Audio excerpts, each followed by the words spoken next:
Good morning everyone. क्या हाल चाल है? तो चलिए हम आज के क्लास को स्टार्ट करेंगे। इससे पहले सबको एक बार फिर से good morning everyone, welcome back to math Samadhan Manch. ठीक है, तो आज हम करेंगे मोशन का पार्ट 3, मतलब गति का पार्ट 3 जो है तीसरा क्लास, जो कि हमारा अंतिम क्लास होने वाला है गति के सब्जेक्ट के लिए। ठीक है, तो इतना कर लेने के बाद एएलपी एंड टेक्नीशियन का ओवरऑल क्वेश्चन जो कि मोशन से रिलेटेड है वो कंप्लीट हो जाएगा। ठीक है, जब इतना कंप्लीट हो जाएगा तो हम करेंगे क्या, सबसे पहले हम एक बार रिव्यू करते हैं कि हम लोग क्या क्या कर चुके हैं। ठीक है, तो रिव्यू करते हैं। तो हम लोग कर चुके हैं दूरी, हम लोग कर चुके हैं विस्थापन, हम लोग कर चुके हैं चाल, हम लोग कर चुके हैं वेग, हम लोग कर चुके हैं त्वरण। ठीक है, हम लोग कर चुके हैं गैलीलियो का समीकरण और जो है गति समय का ग्राफ और वेग और समय का ग्राफ। ठीक है, ये सारी चीज़ों को हम कर चुके हैं। ठीक है, तो अंतिम में जब ये क्लास कंप्लीट हो जाएगा इसके बाद हम एक दो न्यूमेरिकल्स भी करेंगे, जिससे कि हमें गैलीलियो का जो समीकरण है v = u + at, फिर जो है s = ut + ½ at², फिर 2as = v² - u²। ठीक है, इसके बारे में भी हम देख लेंगे आराम से। ओके, तो सबसे पहले हम अपने क्लास में जो आगे बढ़ना चाहते हैं वो है मेरा यूनिफॉर्म सर्कुलर मोशन। ठीक है, एक समान वृत्तीय गति में हम चलने वाले हैं। तो हम देखेंगे यहाँ की एक समान वृत्तीय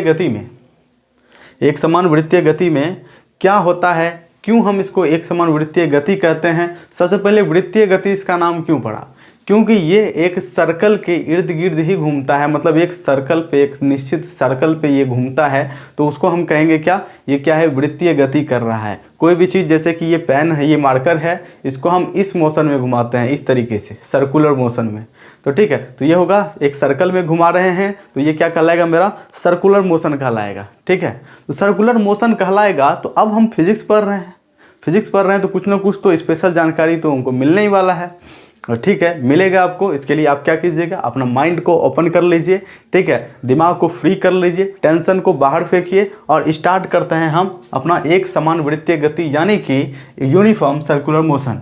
तो यूनिफॉर्म सर्कुलर मोशन में सबसे पहले तो हमको पता चल गया कोई भी वस्तु क्या करेगा, मतलब वृत्त की परिधि के अनुसार वो क्या करेगा। परिधि समझते हैं ना, मतलब वृत्त के चारों ओर का एक चक्कर। ठीक है, परिधि के अकॉर्डिंग वो चीज़ घूमेगा। ठीक है, उसको क्या कहेंगे हम लोग, वृत्तीय गति कहेंगे। और वो वृत्तीय गति भी 2-3 तरह का हो सकता है। पहला क्या हो सकता है, असमान वृत्तीय गति हो सकता है, कभी धीरे कभी स्पीड, कभी धीरे कभी स्पीड कभी धीरे। ऐसे अगर हम दौड़ते हैं, सुबह हम दौड़ते हैं ना, जॉगिंग करते हैं ना, हो सकता है कोई धीरे चल रहा है, कोई स्पीड चल रहा है, कोई धीरे चल रहा है, कोई स्पीड चल रहा है। ठीक है, लेकिन अगर हमको एक समान चलना है, यूनिफॉर्म सर्कुलर मोशन में चलना है, ठीक है, एक समान गति करना है, तो उसको कहेंगे हम लोग यूनिफॉर्म सर्कुलर मोशन कहेंगे। उसके लिए अगर हमको वेलोसिटी उसका निकालना है, यूनिफॉर्म सर्कुलर मोशन का क्या निकालना है, वेलोसिटी निकालना है। ठीक है, वेग निकालना है, तो v = क्या आ जाएगा, 2πr। 2πr मतलब वृत्त की एक वृत्त की एक परिधि का फॉर्मूला क्या होता है, 2πr। मतलब कि एक चक्कर लगाने में तय की गई दूरी क्या कहलाती है, परिधि कहलाती है। जब ये परिधि कहलाती है, और हम देखेंगे कि एक चक्कर लगाने में, मान लिया जाए एक चक्कर 500 मीटर का है। कितने मीटर का है, 500 मीटर का है, और हमको एक चक्कर लगाने में 50 सेकंड लगता है। ठीक है, तो एक चक्कर 500 मीटर बटे 50 सेकंड, यही तो है दूरी बटे समय। चाल बराबर दूरी बटे समय, वेग बराबर डिस्प्लेसमेंट बाय टाइम। ठीक है, तो उसी तरीके से इसके लिए भी दूरी बटे समय होगा। लेकिन इसका ये तो रेखीय गति नहीं है, ये रेखीय गति तो नहीं है ना, हम लोग रेखीय गति पढ़ चुके हैं। ठीक है, रेखीय गति हम कंप्लीट कर चुके हैं टोटल। हम चल रहे हैं यूनिफॉर्म। अब वृत्तीय गति में, रेखीय गति मतलब सीधी रेखा में चलने वाली गति। ठीक है, वृत्तीय गति का मतलब है कि इस तरह से एक ग्राउंड, मान लीजिए वृत्ताकार ग्राउंड है, गोलाकार ग्राउंड है, उसके चारों तरफ ऐसे गति कर रहे हैं। ठीक है, तो उसकी बात करेंगे। ठीक, अब हम, या फिर एक धागा ले लीजिए हाथ में। ठीक है, एक धागा ले लेते हैं हाथ में। ठीक है, आप इमेजिन कीजिए कि मेरे हाथ में एक धागा है, उसमें ये मार्कर बंधा हुआ है। ठीक है, और हम धागा को ऐसे ऐसे घुमा रहे हैं, तो क्या हो रहा है, मार्कर चारों तरफ घूम रहा है। ठीक है, चारों तरफ घूम रहा है। जो मार्कर जो घूम रहा है उसका जो पथ है वही तो है इसकी गति के लिए वो क्या है, वृत्तीय पथ है। मार्कर ऐसे ऐसे घूमेगा, ऐसे ऐसे अगर घुमाते हैं तो ठीक है, तो क्या करेगा, मार्कर चारों तरफ घूमेगा। ठीक है, वो कौन सा पथ होगा, वो वृत्तीय पथ होगा। ठीक है, उसमें बल भी लगता है, उसके बारे में भी हम चर्चा करेंगे, लेकिन अभी नहीं। अभी हम सिर्फ मोशन का चर्चा करेंगे, गति के लिए चर्चा करेंगे। ठीक है, तो इसमें जब भी हम लोग वृत्तीय गति करते हैं या फिर कोई भी चीज़ वृत्तीय गति करता है तो अभिकेंद्री बल उसमें लगता है। एक इन्फॉर्मेशन के लिए जान लीजिए, अभिकेंद्र बल लगता है। तो क्वेश्चन आ सकता है अभिकेंद्र बल किस ओर लगता है, तो आप तुरंत दिमाग लगाइए कि आप जब भी बाइक चलाते हैं, साइकिल चलाते हैं या खुद भी दौड़ते हैं और जब आपको मुड़ने का होता है, ठीक है, स्पीड में ही मुड़ना होता है, तो आप क्या करते हैं, कुछ झुक जाते हैं, अपने इस तरीके से झुक जाते हैं। जब वो हम झुकते हैं ना, उसी को क्या कहते हैं, वो किस लिए हम झुकते हैं, हम अपने मास को, मतलब सेंटर ऑफ मास को पहले तो स्टेबल करने के लिए। इस सब को अगर एक साथ अगर बोलें तो हम अभिकेंद्रीय बल के लिए हम झुकते हैं, ठीक है।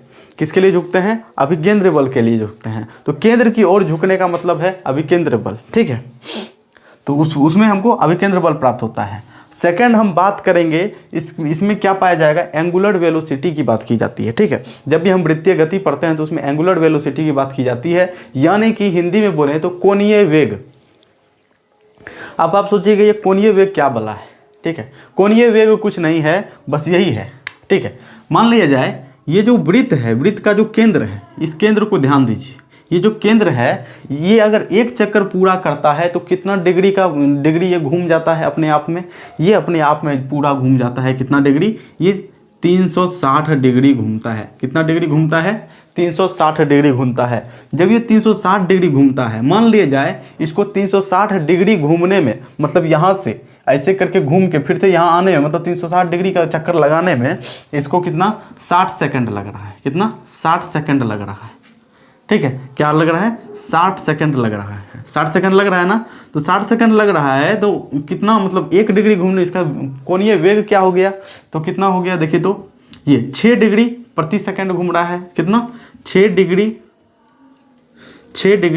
पर सेकंड प्रति सेकंड घूम रहा है ना। तो इसको जो हम, इसका जो एसआई मात्रक होता है वो होता है 6 रेडियन प्रति सेकंड। क्या होता है, रेडियन प्रति सेकंड, ठीक है। तो हम यहाँ से एक बात और जान जाते हैं कि एंगुलर वेलोसिटी मतलब कि कोणीय चाल, कोणीय वेग बराबर क्या होता है, उनका एसआई मात्रक क्या होता है, रेडियन पर सेकंड। रेडियन जो कि डिग्री को दर्शाता है, रेडियन पर सेकंड, ठीक है। कोई दिक्कत है, तो ये कितना 360 रेडियन घूम रहा है। अगर 1 सेकंड में कितना रेडियन घूम रहा है, ये 360 रेडियन घूम रहा है।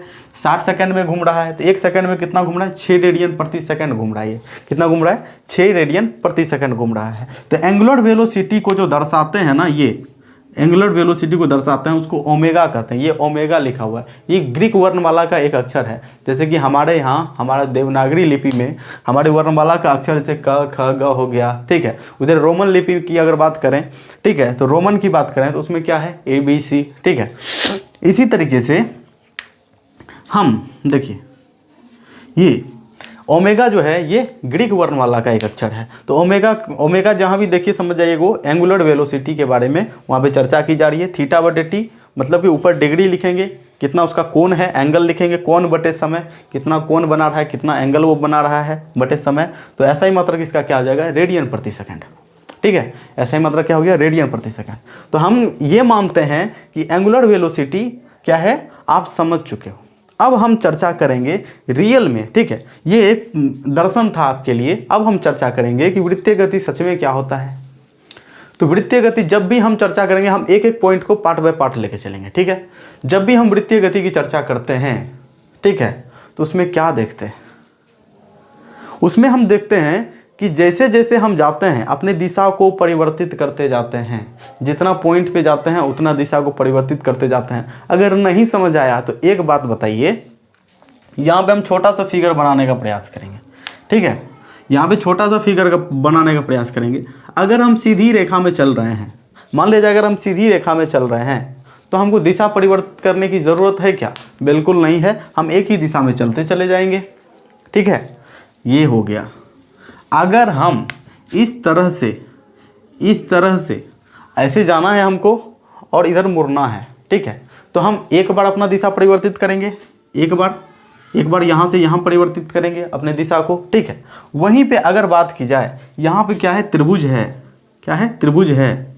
तो हमको एक चक्कर पूरा करने में कितने बार अपने दिशा को परिवर्तित करना होगा, तो पहला तो यहाँ 1, फिर दूसरा यहाँ 2, तीसरा यहाँ 3, मतलब 3 बार करना होगा, 3 बार करेंगे तभी हम अपना एक चक्कर पूरा कर सकेंगे। ठीक है, वहीं पे अगर हम आयत की बात करते हैं, अगर मेरा मैदान आयताकार है तो हमको 4 बार अपनी दिशा को परिवर्तित करना हो, एक बार यहाँ, एक बार यहाँ, एक बार यहाँ और एक बार यहाँ। ठीक उसी प्रकार अगर कोई ऐसा है जो कि पंचभुजाकार है, ऐसा मैदान जो कि पंचभुजाकार है, 5 भुजा के आकार का है, इस तरीके का, ठीक है, तो उसमें हम 5 बार ये करेंगे। उसी तरीके से जैसे जैसे भुजा बढ़ाते जाएंगे, ठीक है, जैसे जैसे भुजा बढ़ाते जाएंगे हमको उतना ज़्यादा दिशा परिवर्तित करना होगा। ठीक है, अगर हम वृत्त की बात करते हैं, वृत्त में कितने भुजाएं हैं? अनंत भुजाएं, ठीक है, नहीं, अनंत भुजाएं, इतने एक एक पॉइंट पे, ठीक है, इसमें एक एक पॉइंट पे दिशा परिवर्तित करना होगा। मतलब इस समय यहाँ से यहाँ आ रहे हैं, ठीक है, ऐसे सीधे निकल जाएगा। अगर यहाँ से अगर दिशा परिवर्तित नहीं करेंगे तो यहाँ, अगर इधर मुड़ गए, अगर दिशा परिवर्तित नहीं किए तो वो सीधे निकल जाएगा। इधर मुड़ गए, अगर दिशा परिवर्तित नहीं किए तो वो सीधे निकल जाएगा। कहने का मतलब है जब भी आप ऐसे अगर, ठीक है, क्या कर रहे हो, मार्कर को घुमा रहे हो तो आप उसके ऊपर एक फोर्स लगा रहे हो।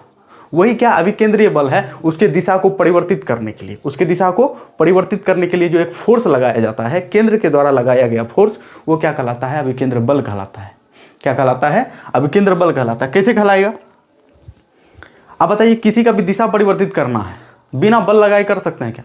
साधारण भाषा में समझ रहे हैं, अभी बल पढ़ेंगे तो स्पेसिफिक स्पेशल उसके लिए पढ़ेंगे, लेकिन साधारण भाषा में समझने के लिए किसी भी दिशा को परिवर्तित करने के लिए, किसी भी वस्तु की दिशा को परिवर्तित करने के लिए बिना बल लगाए परिवर्तित नहीं किया जा सकता है। ठीक है, और जहाँ बल लगेगा वहाँ पे चीज़ों को क्या कर, उसके वेग को एक्सेलरेट करना होगा। ठीक है, एक्सेलरेट करना होगा। तो ये वृत्तीय गति जो है, इसका पहला नाम जानना है, यह एक सदिश राशि है। मतलब क्या? इसमें दिशा का महत्व क्या? बिल्कुल महत्व है, बिना दिशा का तो कुछ हो ही नहीं सकता। अब बताइए कैसे? फिर से एक बार वही उदाहरण लेते हैं हम। एक बार ऐसे फिर से घुमाते हैं, हम चीज़ों को घुमा रहे हैं, ठीक है, हाथ से छूट गया, ठीक है, छोड़ दीजिए, तो क्या वो घूमते रह जाएगा क्या? बिल्कुल नहीं घूमेगा। जहाँ से छूटा ना वहाँ से सीधे चल जाएगा। ठीक है, ऐसे होगा, सीधा चला जाएगा। समझ में आ रही बात? जैसे ऐसे घुमा रहे हैं, यहाँ से छूटा तो वो सीधा चला जाएगा। ठीक है, वो आपके दिशा में नहीं जाएगा। तो इसमें क्या, यहाँ पे छूटा तो इधर चला जाएगा, यहाँ पे छूटा तो इधर चला जाएगा, यहाँ पे छूटा तो इधर चला जाएगा, यहाँ पे छूटा तो इधर चला जाएगा। मतलब जिस दिशा में वो छूटा, ठीक है, उसी दिशा में चला जाएगा अगर छोड़ दिया जाए तो। ठीक है, इसीलिए एक समान वृत्तीय गति क्या है? यूनिफॉर्म सर्कुलर मोशन क्या है? एक सदिश राशि है। पहला निष्कर्ष हम यहाँ से ये निकालते हैं। दूसरा निष्कर्ष, यह एक त्वरित गति है। मतलब अगर हम वृत्तीय गति की बात करते हैं, ये एक त्वरित गति है, एक्सीलरेशन वाली गति है। ठीक है, आप अगर चाहते हो ना, ठीक है, एक बात, त्वरित गति का मतलब एक साधारण भाषा में, अगर आप बाइक चलाते हो या फिर चलाते हो किसी को देखते हो ना, तो साधारण भाषा में समझने का प्रयास करना। कभी आपने सड़क पे बाइक को घुमाते हुए देखा है क्या? किसी को, बहुत लोगों को देखा होगा। वो क्या करते हैं, पहले अपना दायां पैर या बायां पैर नीचे रखते हैं, उसके बाद बाइक को घुमाते हैं। लेकिन बहुत कलाकार आपको ऐसे मिल जाएंगे जो बिना पैर रखे ही अपने बाइक को घुमाते हैं और बहुत तेज़ी से घुमाते हैं। ठीक है, अब वो जो बहुत तेज़ी से घुमाते हैं ना, ये मत समझिएगा कि ये उनकी बेवकूफ़ी है, ये उसकी बहुत बड़ी ताकत है कि वो तेज़ी से घुमाते हैं। क्योंकि अगर हम वृत्तीय गति पे गतिमान हैं, अगर हम चीज़ों को एक्सेलरेट नहीं करेंगे तो वो आगे बढ़ ही नहीं सकता है। ठीक है, तो हम गिर जाएंगे। ठीक है, गिर जाएंगे। इसलिए ये क्या है? तो एक त्वरित गति है, क्योंकि ये क्या है? एक त्वरित गति। फिजिक्स को हम ग्राउंड से जोड़ते हैं, फिजिक्स को हम खुद से जोड़ते हैं और समझने का प्रयास करते हैं। समझ में आई बात को? हम क्यों कह रहे हैं ये एक त्वरित गति है? ठीक है, और बाकी इसके समीकरण से तो और आपको क्लियर हो ही जाने वाला है कि ये त्वरित गति क्या है। समझने की बात है, और इतना ही समझना आपके लिए पर्याप्त है। ठीक है, इससे ज़्यादा डीप क्वेश्चन आपसे पूछा नहीं जाएगा। इसलिए हम चाहते हैं कि जितना आपको बताया जा रहा है उतना आप आसानी से समझ जाएं। और हाँ, एक बात और, अगर आपको ये बातें समझ आ रही है, ये सेशन आपके समझ में आ रही है, तो आप जितना ज़्यादा हो सके ज़्यादा से ज़्यादा इसको शेयर करें, ज़्यादा से ज़्यादा सब्सक्राइब करें, लाइक करें। ठीक है, बिना लाइक किए मत रहिए। ठीक है, तो हम कहते हैं यह एक क्या है? त्वरित गति है। फिर क्या करते हैं? प्रत्येक बिंदु पर दिशा परिवर्तन होता है क्या? प्रत्येक बिंदु पर, हाँ होता है। देखिए, कल्पना कीजिए कि ये पेन जो है आप हैं, ये मार्कर जो है आप हैं, और इसको हम एक वृत्तीय गति पे गतिमान करते हैं, ऐसे। ठीक है, ऐसे। अगर आप अपनी दिशा को परिवर्तित नहीं करेंगे तो मान लिया जाए यहाँ तक पहुँचे, ऐसे घूम रहे हैं आप, यहाँ तक पहुँचे, आप बोले कि नहीं नहीं अब मन नहीं है परिवर्तित करने का, सामने दीवार है, जाके मार दिए ढाई, ठीक है क्या लग जाएगा, ढाई लग जाएगा जाके सामने में, ठीक है। तो उसके बाद फिर लोग क्या कहेंगे आपको, मोतियाबिंद हो गया है क्या ठीक है। तो उतना डिटेल्स में नहीं जाएंगे हम लोग क्या करेंगे, समझने का प्रयास करेंगे। तीनों बात हम समझे, ये एक सदिश राशि है, त्वरित गति है और प्रत्येक बिंदु पर दिशा परिवर्तन होता है। अगर हम वृत्तीय गति के लिए वेलोसिटी निकालते हैं 2πr/t, अगर हम एंगुलर वेलोसिटी की बात करते हैं तो omega is equal to theta by, ये क्यों नहीं है, थीटा बाय टी, इसका ऐसा ही मतलब क्या हो जाएगा, एंगुलर वेलोसिटी मतलब कोणीय वेग, एंगुलर वेलोसिटी कोणीय वेग, ठीक है, ऐसा ही मतलब क्या होगा, रेडियन प्रति सेकेंड। कोई दिक्कत है?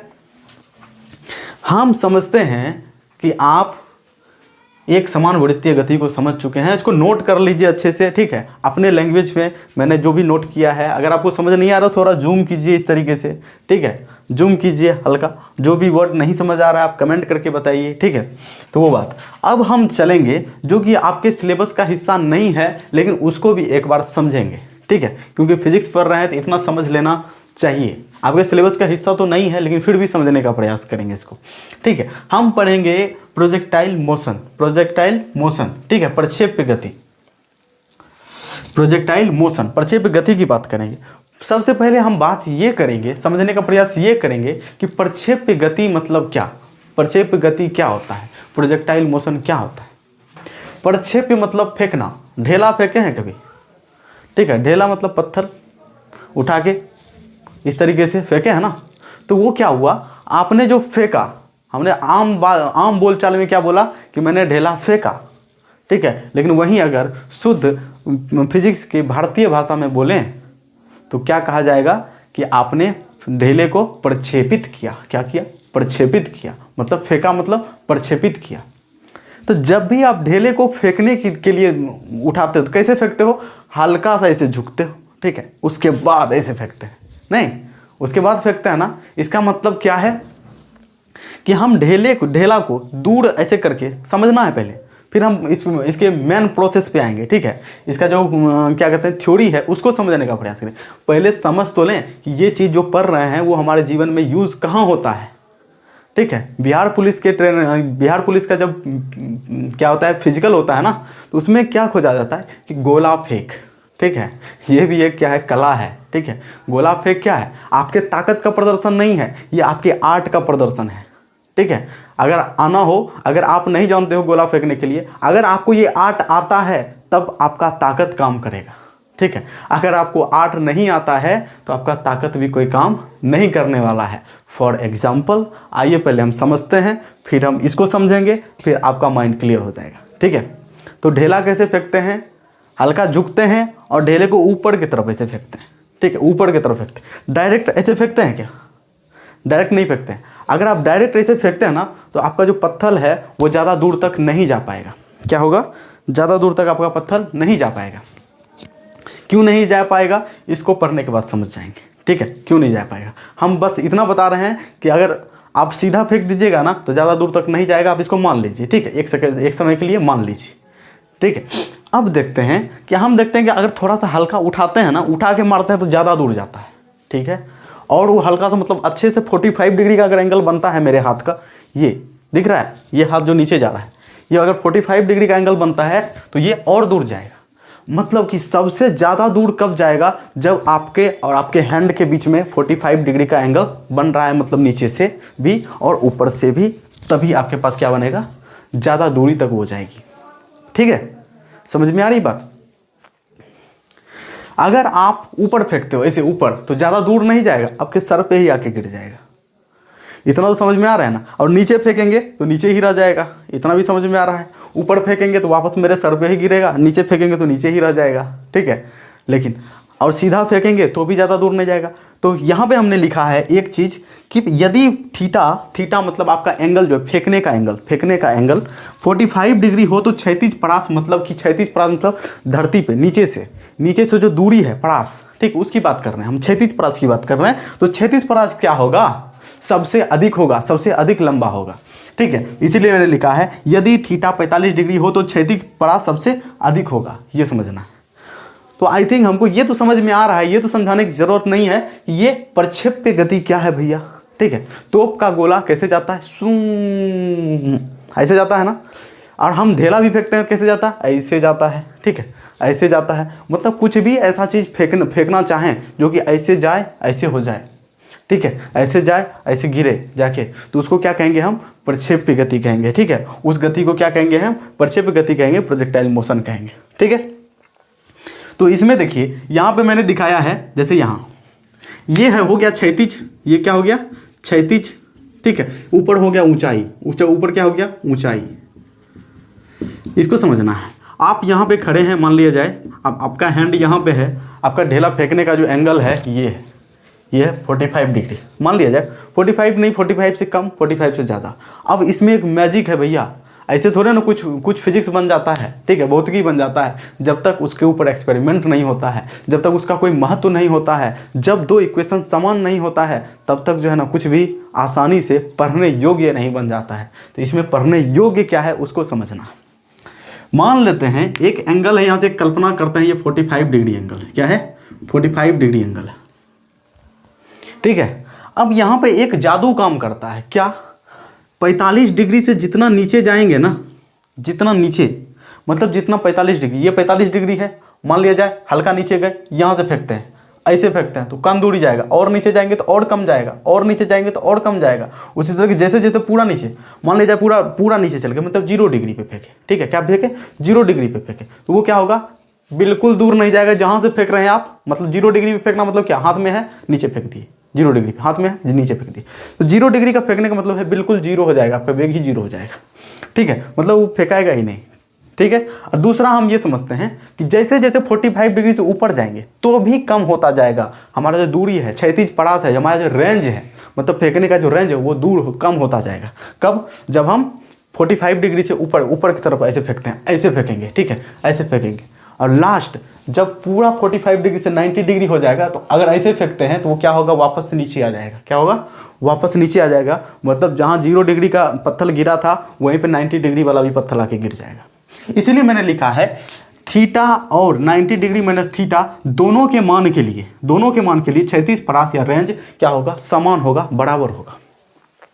तो क्या सर इसके लिए कोई समीकरण भी है क्या, हम निकाल सकते हैं क्या, क्षैतिज परास मतलब कि दूरी कितना है, क्षैतिज दूरी, डिस्टेंस। ठीक है, रेंज हमारा ढेला फेंकने का रेंज कितना है, क्या ये निकाल सकते हैं क्या, बिल्कुल निकाल सकते हैं। इसके लिए बाकायदे एक फार्मूला है, आपके लिए ये फार्मूला ही काफ़ी होगा, आप तो प्रोसेस समझ चुके हो क्यों ये फार्मूला है। ठीक है, अब समझेंगे हम टाइम ऑफ फ्लाइट, मतलब हम अगर फेंक रहे हैं, ठीक है, अगर हम फेंक रहे हैं, ठीक है, अब हमको अगर प्रारंभिक वेग सिर्फ पता चल जाए, प्रारंभिक वेग पता चल जाए, जी मतलब गुरुत्वीय त्वरण का मान पता चल जाए, ठीक है, तो हम बता सकते हैं कि मेरा ढेला कितने देर तक हवा में रहने वाला है, मेरा पत्थर कितने देर तक हवा में रहने वाला है। ये हमको कब पता चलेगा, जब मेरे पास प्रारंभिक वेग, मतलब मेरा फेंकने का वेग हम माप लेंगे किसी तरीके से, या फिर होता है ना बहुत जगह मशीन होता है, ठीक है, क्या होता है, बॉल शूटिंग मशीन होता है ना, उससे ट्रिगर दबाते हैं, धूम से निकलता है, तो उसमें होता है नोट भी होता है, उससे पता चलता है आप सिर्फ वो प्रारंभिक जो वेग है, स्टार्टिंग में उस पर ऊपर कितना वेग दिया गया, कितना वेग उसको दिया गया, ठीक है, वेग कितना दिया गया, वो उस वेग से क्या होगा आपको पता चल जाएगा कि ढेला आपका कितना दूर जाके गिरेगा। ठीक है, उसके लिए क्या फॉर्मूला है, तो उसके लिए फॉर्मूला है 2u sin θ/g। ठीक है, साइन थीटा मतलब ये भी आपको नापना होगा कि आपने किस एंगल पे शूट किया है, ठीक है, ये भी आपको मापना होगा। ठीक है, इससे क्या पता चलेगा आपको कितने समय तक आपका गोली या फिर आपका बॉल या आपका फुटबॉल हवा में रहने वाला है। ठीक है, तो ये आपको पता करना है ये। ठीक है, या फिर आप अगर, ठीक है, आपको प्रारंभिक वेग पता नहीं है मान लिया जाए, तो आप तुरंत एक टाइमर लगाइए, ठीक है, नोट कीजिए कि कितना मिनट हो रहा है, और एक ढेला फेंकिए ऐसे करके। ठीक है, जैसे फेंके हाथ में रिमोट भी रखिए, फेंके, ठीक है, बस देखना है गिर कितने देर में, जैसे गिरा नोट हो गया कि हाँ भाई इतना सेकंड तक हवा में रहा। अगर आपको पता चल जाए कि इतना समय तक हवा में रहा, तो आप अपना प्रारंभिक वेग पता कर सकते हो कि हम कितने वेग से, कितने स्पीड से ढेला को फेंके हैं, कैसे, ऐसे। अगर आपको फ्लाइट टाइम अगर पता हो, टाइम ऑफ फ्लाइट पता हो, तो आप 2u sin θ/g ठीक है। साइन थीटा और आपका एंगल भी पता होना चाहिए। और जी का मान क्या हमको मानना है, या तो 9.8 मीटर पर सेकेंड स्क्वायर मानना है, ठीक है, 9.8 मीटर पर सेकेंड स्क्वायर मानना है, या फिर क्या मानेंगे हम 9.8 मीटर पर सेकेंड स्क्वायर अगर नहीं मानते हैं तो हम क्या मानेंगे, लगभग में अगर मानना है तो 10 मीटर पर सेकेंड स्क्वायर मानना है। हमारा जो मान होगा, ठीक है, वो 1-2% ही इधर उधर होगा, ठीक है, एक्यूरेट आपको पता ना चले लेकिन 1-2% ही इधर उधर होगा, आपको पता चल जाएगा। ओके, एक ओवरऑल व्यू मिल जाएगा आपको, ठीक है। तो ये होता है। तो हम अब देखते हैं मैक्सिमम हाइट ऑफ प्रोजेक्टाइल, ठीक है, maximum height of projectile. Maximum height मतलब अगर हम ढेला फेंक रहे हैं, ठीक है, तो वो हमारा एंगल और हमारा प्रारंभिक वेग ये दोनों मिलकर डिसाइड करेगा।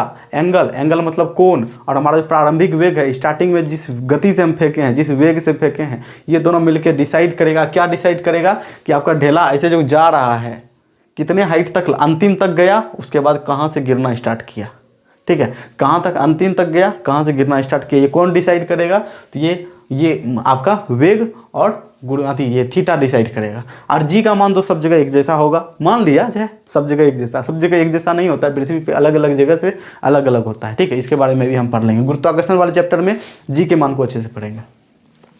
अब हम बात करें रेंज की। रेंज के लिए फॉर्मूला है u² साइन 2 थीटा बटे जी, साइन 2 थीटा बटे जी, ठीक है। यहीं पे अगर थीटा का मान अगर हम 45 डिग्री रख दें तो साइन 90 डिग्री हो जाता है। और साइन 90 डिग्री का मान कितना होता है, साइन 90 डिग्री का मान कितना होता है 1, ठीक है, 1। और साइन 90 डिग्री माइनस थीटा का मान, ठीक है, मान लिया जाए साइन 90 डिग्री का मान 1 होता है। अगर वो 90 डिग्री से कम हो या 90 डिग्री से ज़्यादा हो, ठीक है, तो वो क्या होगा, उसका मान क्या होगा, उसका मान हमेशा 1 से कम ही होगा, ठीक है। तो ये क्या होता है, सवाल ही नहीं उठता है कि अगर 45 डिग्री से ज़्यादा अगर हम दे रहे हैं, अगर नहीं भी समझ रहे हैं तो हम जो स्टार्टिंग में बताए उसको आप याद रख लीजिएगा सिर्फ। तो हम क्या करते हैं कि अगर 45 डिग्री रखते हैं तब ना 45 दूना 90 होगा, 45 दूना 90 होगा, 90 डिग्री होगा, मतलब साइन थीटा का मान 1 हो जाएगा। समझ आ रही बात। तो ये आप जब प्रयोग करेंगे ना तभी आपको, लेकिन आप ये तीनों याद रखिए। अधिकतर मैंने एग्जाम्स में देखा है क्या पूछा जाता है, टाइम ऑफ फ्लाइट टी का मान पूछा जाता है, मतलब हिंदी में लिखा होगा क्या, कौन सा काल, उड्डयन काल। क्या पूछा जाएगा, उड्डयन काल। उड्डयन काल का फॉर्मूला क्या होता है, उड्डयन काल टी बराबर क्या होगा, तो आपको लिखना 2u साइन थीटा बटे जी। वही मैक्सिमम हाइट ऑफ प्रोजेक्टाइल, मतलब इस तरीके से जो प्रोजेक्टाइल जा रहा है मेरा, इस तरीके से हम जो फेंक रहे हैं, तो इसके बीच में जो सबसे अधिक ऊंचाई तक मेरा ढेला गया या पत्थर गया या बंदूक का गोला गया या तोप का गोला गया, ठीक है, तो उसकी ऊंचाई निकालने के लिए फॉर्मूला है u² साइन स्क्वायर थीटा बटे जी, ठीक है।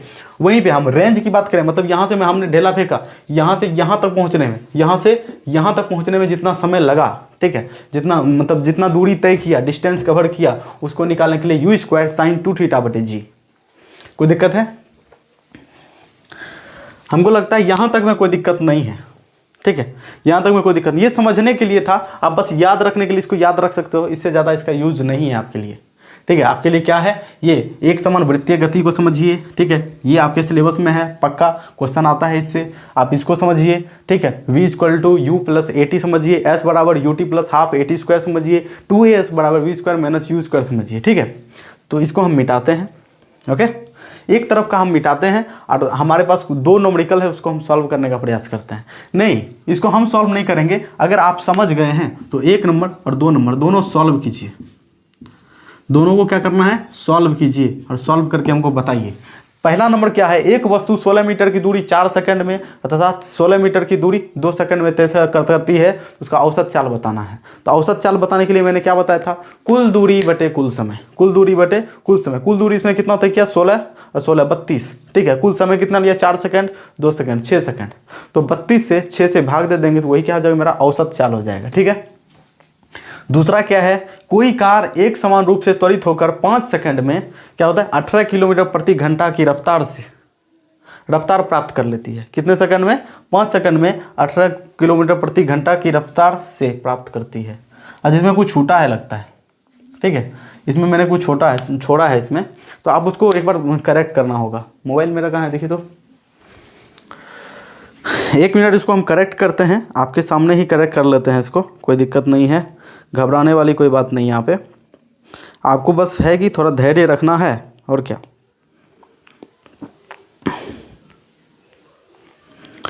धैर्य के साथ अगर चलेंगे तो ज़्यादा अच्छा होगा हमारे लिए, ठीक है। हाँ, तो 5 सेकंड में क्या करती है, 18 किलोमीटर प्रति घंटा से, ठीक है, वो 36 किलोमीटर प्रति घंटा की रफ्तार पकड़ लेती है, ठीक है। से यहाँ से याद रखिएगा, यहाँ से लिखे हैं हम, या फिर यहाँ पे इसको मिटा के हम नया क्वेश्चन लिख देते हैं उधर का।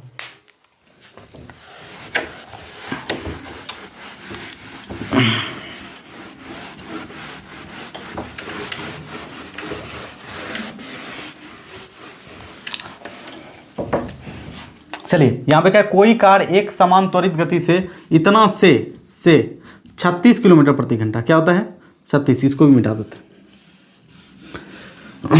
से 36 किलोमीटर प्रति घंटा की गति प्राप्त करती है। क्या प्राप्त करती है, गति प्राप्त करती है। तो क्या निकालना है आपको, पहला नंबर तो आपको त्वरण निकालना है इसका, ठीक है, इसका एक्सीलरेशन क्या है। सेकंड नंबर जो आपको निकालना है, इसका डिस्प्लेसमेंट, ये क्या है, दूरी क्या है, क्या निकालना है, दूरी निकालना है। तो इसके लिए आपके पास फॉर्मूला अवेलेबल है। आप पहले तो त्वरण निकालने के लिए, त्वरण का आप फॉर्मूला क्या जानते हैं, त्वरण इनिशियल बेसिक समझने के लिए, त्वरण किसको कहते हैं, वेग में परिवर्तन की दर, मतलब v minus you by T. v मतलब हम कल भी बताए थे क्या, अंतिम वेग क्या होगा, अंतिम वेग, ठीक है, और u बराबर प्रारंभिक वेग, u बराबर प्रारंभिक वेग, ठीक है। तो t बराबर क्या हो जाएगा, t बराबर क्या हो जाएगा, समय। कोई दिक्कत है, मतलब अंतिम वेग में प्रारंभिक वेग को घटा दीजिए। क्या करना है, अंतिम वेग में प्रारंभिक वेग को घटा देना है। तो आपके पास अंतिम वेग कितना है, 18 किलोमीटर प्रति घंटा, 36 किलोमीटर प्रति घंटा, 36 माइनस 18, इसको लिख देंगे किलोमीटर प्रति घंटा, ठीक है, बटे टी क्या है, सेकंड में है मेरे पास 5 सेकंड। तो क्या ऊपर कितना निकला, देखिए तो ऊपर कितना निकलता है, 18 किलोमीटर प्रति घंटा बटे 5 सेकंड, ठीक है। तो क्या ये जो 18 किलोमीटर प्रति घंटा है, इसको क्या मीटर प्रति सेकंड में परिवर्तित करना होगा, बिल्कुल करना होगा। किलोमीटर प्रति घंटा को मीटर प्रति सेकंड में अगर परिवर्तित करना है तो हम क्या करेंगे, 18 गुना 5/18, ठीक है, क्या करेंगे, 18 गुना 5/18, 18 कट जाएगा, ये हो जाएगा 5 मीटर प्रति सेकंड बटे 5 सेकंड। तो यहाँ कट जाएगा, तो एक्सेलरेशन क्या निकला, 1 मीटर पर सेकंड स्क्वायर, ऊपर वाला सेकंड नीचे वाला सेकंड, पर मीटर 1 मीटर पर सेकंड स्क्वायर। ये क्या हो गया, त्वरण हो गया। त्वरण तो हम निकाल लिए, पहला दूरी निकालते हैं, ठीक है। अच्छा 5/18 क्यों करते हैं हम, ये आपको पता है क्या, नहीं पता है तो एक बार इसको भी पता कर लेंगे। पहले हम दूरी निकाल लेंगे, ठीक है, दूरी निकालते हैं। तो दूरी बराबर हम क्या जानते हैं, एस बराबर क्या जानते हैं हम लोग, एस बराबर क्या जानते हैं, UT plus half A T square, क्या होगा, UT plus half A T square. तो यूटी मतलब यू प्रारंभिक वेग कितना था, प्रारंभिक के वेग कितना था, 18 किलोमीटर प्रति घंटा, प्रारंभिक वेग कितना था, 18 किलोमीटर प्रति घंटा। देखिए 18 किलोमीटर प्रति घंटा था, किलोमीटर प्रति, इसको मीटर प्रति सेकंड में चेंज करने के लिए 5/18 कर देंगे, ठीक है। तो ये हो जाएगा 5 मीटर प्रति सेकंड, 5 टी कितना, समय कितना लगा, 5 का गुना 5 प्लस 1/2, ए कितना निकला मेरा, 1 मीटर पर सेकंड स्क्वायर गुना 1, ठीक है, गुना 1, ठीक है, इंटू टी स्क्वायर का टी कितना है, 5 सेकंड। कोई दिक्कत है, 25 प्लस 1/2 इंटू 25, कोई दिक्कत है, कोई दिक्कत नहीं है। तो क्या हो जाता है, ये 25/2 हो जाएगा, ये कितना हो जाएगा, प्लस है ना बीच में, ठीक है, 25 प्लस ये कितना हो जाएगा 12.5, ठीक है। आंसर क्या हो जाएगा 37.5 मीटर की दूरी ये तय करता है। कितने मीटर की दूरी तय करता है, इतने मीटर की दूरी तय करता है, ठीक है, रफ्तार को डबल करने में। कोई दिक्कत है, हाँ। अब ये समझना है आपको कि हम 5/18 क्यों करते हैं, इसको मिटा रहे हैं, ओके, 5/18 क्यों करते हैं। जैसे कि हम लिखते हैं 18 किलोमीटर प्रति घंटा, प्रति मतलब होता है बटे, ठीक है। तो इसको लिख सकते हैं 18 किलोमीटर बटे 1 घंटा, लिख सकते हैं ना, 1 घंटा लिख सकते हैं। अब किलोमीटर को मीटर में बदलने के लिए 1000 से गुना करते हैं, ठीक है। वहीं पे अगर घंटा को सेकंड में बदलना है तो हम 3600 से गुना करते हैं। क्यों गुना करते हैं? क्योंकि 1 घंटा को अगर सेकंड में बदलना है, मिनट में बदलना है तो 60 से गुना करेंगे। अब 60 को भी अगर मिनट को भी अगर सेकंड में बदलना है तो फिर से 60 से गुना करेंगे तो ये क्या होता है, 3600 हो जाता है मेरा। ठीक है, तो इसके इसी तरीके से तो क्या हो जाएगा, इन दोनों के साथ छेड़छाड़ करेंगे, इधर रहने देंगे। इन दोनों 2 0 2 0 के ये 5 बार में, ये 18 बार में। हम जानते हैं कि हर बार जब ऊपर 1000 से गुना करेंगे और जब नीचे 3600 से गुना करेंगे तो मेरा परिमाण क्या होगा, सेम आएगा, 5/18 आएगा। हम जानते हैं, इसलिए हम डायरेक्ट यहाँ पे क्या करते हैं, 5/18 से ही गुना कर देते हैं। जाओ, हो गया खेला। ठीक है, तो हमको लगता है कि आप न्यूमेरिकल बनाने के काबिल हो चुके हो। हम बीच बीच में न्यूमेरिकल्स के लिए एक स्पेशल सेशन लाएंगे जिसमें कि एक स्पेशल क्लास होगा, जिसमें क्या मोशन का न्यूमेरिकल अलग होगा। ठीक है, उस तरह से ग्रेविटेशन का। जब हम ये फेज कंप्लीट कर लेंगे ना तो हम सारा का सारा न्यूमेरिकल भी करेंगे। ठीक है, क्योंकि हमारे सिलेबस में न्यूमेरिकल भी मेंशन किया गया है। ठीक है, तो एएलपी के लिए एएलपी वाले स्टूडेंट जाग जाइए। ठीक है, लगे रहिए अभी से, क्योंकि अभी से भिड़ने के बाद ही, ठीक है, आपके लिए सफलता आपके पास आ सकती है, वरना कोई भी उपाय नहीं है, कोई भी शॉर्टकट नहीं होता है। ठीक है, there are no any shortcut of success. ठीक है, यहाँ कोई भी शॉर्टकट नहीं होता है सक्सेस के लिए। उसके लिए एक सही प्रक्रिया होता है, उस प्रक्रिया पे हर किसी को चलना पड़ता है। ठीक है, तो इतना कहते हुए हम अपनी वाणी को विराम देते हैं। ठीक है, तब तक के लिए आप क्या कीजिएगा, जो भी पढ़ाया गया उसको रिवाइज कीजिए, समझने का प्रयास कीजिए, खुद भी दिमाग लगाइए उसमें। और मैथ्स तो पढ़िए ही पढ़िए। रीजनिंग 2 जनवरी से आएगी, 1 से नहीं। 1 को हम थोड़ा पार्टी करने वाले हैं। ठीक है, 2 पार्टी का एप्लीकेशन फॉर्म भी आपको भेज दिया जाएगा। ठीक है, तो उसमें क्या होगा, 1 को हम पार्टी करेंगे, 2 से रीजनिंग, मैथ और साइंस तीनों प्रॉपर तरीके से चलेगा। ठीक है, 3 क्लास। चलिए ठीक है, इतना सब होने के बाद हम अब कल जो चलेंगे, ठीक है, मोशन के बाद अगला चैप्टर में हम चलेंगे।